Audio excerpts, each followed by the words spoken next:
Molweni, welcome and welcome back to Pandora's Books with me, Usindeka Mandoi. I know that I have been MIA for the past couple of weeks, but it's because I had some personal things to tend to. But again, now I'm back and ready to pick up where I left off. And I want to send a shout out to the South African booktubers who kept me company while I was away. So shout out to Tivelo, to Tsechofatso, to Ntombi, as well as Pilisue. Girls, thank you so much for what you do for us. You are truly amazing. You are doing a great job, and just stay beautiful and amazing as you are. So with that out of the way, let's get to today's topic. Let's get to today's topic. So namhlanje we will be reviewing a book by one of my favorite people ever. Oh, and remember when I said that now and again we're gonna indulge our curiosity and review books by international authors. So today is one of those days. We are going to America. So we're going to America today. We are reviewing a book by Dr. Maya Angelou. The title of the book is The Heart of a Woman. This is her second autobiography. I'm not sure if it's her third or second autobiography, but her first autobiography is I Know Why the Caged Bird Sings, but I think it's her second autobiography. So we will be reviewing it, talking about her, and yeah, so stay tuned. Like I said, the title of this book is The Heart of a Woman. It's by Maya Angelou. Maya Angelou was an American activist. Once upon a time she was a dancer. She was a writer, obviously. She was also a mother to Guy Johnson. And what else can I tell you about the author? She was amazing, man. She was a poet. She was great. She was an activist, an American activist. She played part in the liberation of the Americans, Black Americans. So yeah, that's Maya Angelou. So the title of the book is The Heart of a Woman. This book, it talks about Ubombuka Maya Angelou in the late 50s. It dives into her love life, her relationship with her son, Guy Johnson, her life of activism, also a change of careers, and also the come up as a writer, as well as a move to Cairo, as well as it gives us a little bit of her life in Ghana. So what I want us to focus on first, I want us to talk about her life of writing, her come up as a writer. So she moved to New York in 1958 with her son. Like I said, one of the reasons she moved to New York, she wanted to be a part of a group called the Harlem's Writers Guild.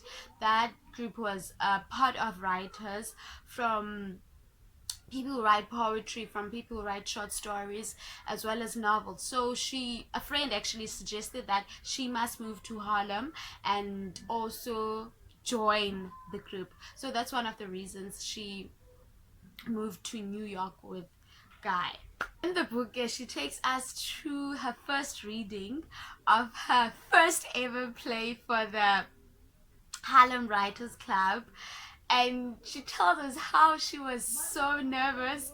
She couldn't utter a word, she couldn't breathe. She felt like every word was equal to an hour. Reading each word, it was equal to an hour. So I feel like I resonate with that, because as a writer you always feel like your work is not good enough, or you always cringe when you let people read your stuff. So I think I resonate with that. One of the members of the Harlem Writers Guild gave her a beautiful advice, and I want to read it for you guys. It goes like this: you've got to write each sentence over and over again until it seems like you've used every combination possible, then write it again. I feel like that inspired her to never stop writing. Although at that first meeting she felt like it was the end of her writing career, I think those words gave her hope and into giving writing another try. So yeah, kudos to John Clark for advising Maya Angelou in the writing department, because we are here today talking about her book. So yeah, shout out to John Clark. There's also a lot of name dropping. There's a mention of Billie Holiday. There's a mention of James Baldwin. There's a mention of Oliver Tambo, South Africa's ANC leader, Oliver Tambo. There's a mention of Uvusimage, but I learned about him through this book, I won't lie.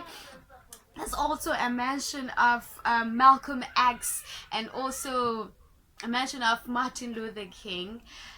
So this book is like an A-list book. There's a lot of famous people, well-known people, people who played a part in the struggle, people who played a part in the struggle of America, Black Americans, and also in the struggle of Black Africans. So it's inspiring. It also gives you a sense of that people back in the 50s, Black Americans and also Africans, were united. They were all fighting for the same cause. So they were united, man. They were united. They were doing the same thing for a better world, a better Africa, and also a better America. So it was cool. I really like that. This book, it also dives into Maya Angelou's life. We are introduced to a few gentlemen who were a part of Maya Angelou's life, but I want us to specifically talk about Uvusumuzi Make. Uvusumuzi Make was a PAC representative, a political party that was formed by Robert Sobukwe. So I love how he met Maya Angelou. He met her before he even met her. Does that make sense? Like, he heard about her before they actually met. So before they even met, I think he had already made up his mind that this is the woman that I'm gonna marry. I love their love story, how it begins and also how it ends. It doesn't end tragically. It's like a mutual agreement between two people who loved each other, who decided to go separate ways because they felt like it was not working anymore. But I love their love story. It's so beautiful. I love how Vusumuzumake Mlandela, he doesn't stop, even though at the time they meet, Maya Angelou is engaged to a bondsman, but Uvusumuzumake is like, girl, I'm gonna get you, I want you. And Vusumuzumake was such a charmer, I won't lie. There's this part where, like, let me just read it for you. And it goes like this. Maga grabbed my hand and led me back to my table.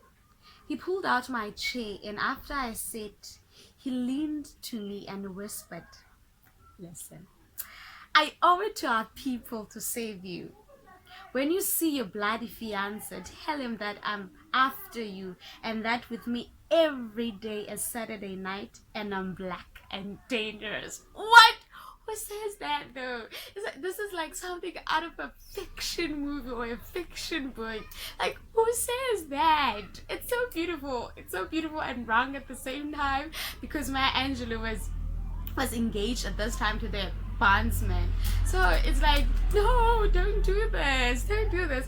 But I think Maya Angelou also liked him from the get-go, because his son approved, Guy approved, and I felt like at that time, oh well, I think all the time, Maya Angelou did like his son's approval with the man she was dating, even though she did not say to him, because I mean, she did. She was a single mother raising a son.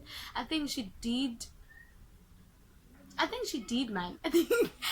she did. Look at me trying to convince myself that Maya Angelou did need his son's approval. But I think she did, man, need his son's, not necessarily need, but I think she respected him. Let me just put it that way. She respected her son. So when her son, as the first person to say, Mom, he's gonna knock you out, and he also said, Mom, he also he is what did he say?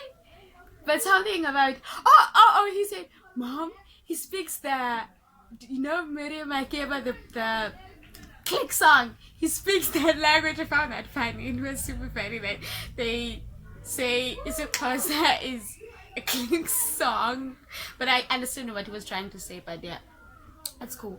So that's Vusimus Make. Vusimus Make was a brilliant man. He was dope. This book also can take us to Ubombuka Maya Angelou as an activist. It takes us to when she used to work for Office Dr. Martin Luther King, how she played a part in the liberation, the struggle of Black Americans, and I love how her colleagues surprised her when she first ever met Dr. Martin Luther King in person. It was such a beautiful moment. I love it. I think you're all gonna love it if you like Maya Angelou and also have followed Ubombuka Dr. Martin Luther King. I think you're also gonna love that moment whereby she is totally ambushed in meeting Dr. Martin Luther King for the first time in face to face. So, what else can I tell you about this book? I think it's a beautiful book. I think everybody can read this book, whether you're young, whether you are older, whether you are a teenager. You can read this book and learn something from it, because Maya Angelou was an amazing, beautiful soul, and she had a mother, her mom, who Vivian Baxter is. I think she was her backbone, because her mom would do things that nobody would think of, just to pave a way for other Black women to come and continue the work. She was amazing, and I feel like Maya Angelou took that from her mother, because when she saw that her singing career will not take off, she did not give up on life. She persuaded her life of writing, and she also started writing plays. So she did not give up on life. I think I needed to read this book, because there's a lot I want to do, and I feel like I can do all of them, but I feel like one step at a time. I have to do something first, finish it, do another thing, and finish it. And I feel like Maya Angelou did that before she passed away, even though I think she did everything that she wanted to do, but I feel like she gave time and prepared for everything that she did. So I feel like if you are you're trying to change careers, you're trying to taste the waters and other things, I think this book is for you. And also, if you want to learn about the struggles of Black Americans, there's a mention of that here. If you want to understand the heart of a woman, there's a mention of that. It is such a beautiful book. I love it. I've always been in love with Maya Angelou, and she's been amazing. From the first time I ever read her books, I knew that this is the one for me. She is everything I love. She writes everything that I want to read. We thank God for her life.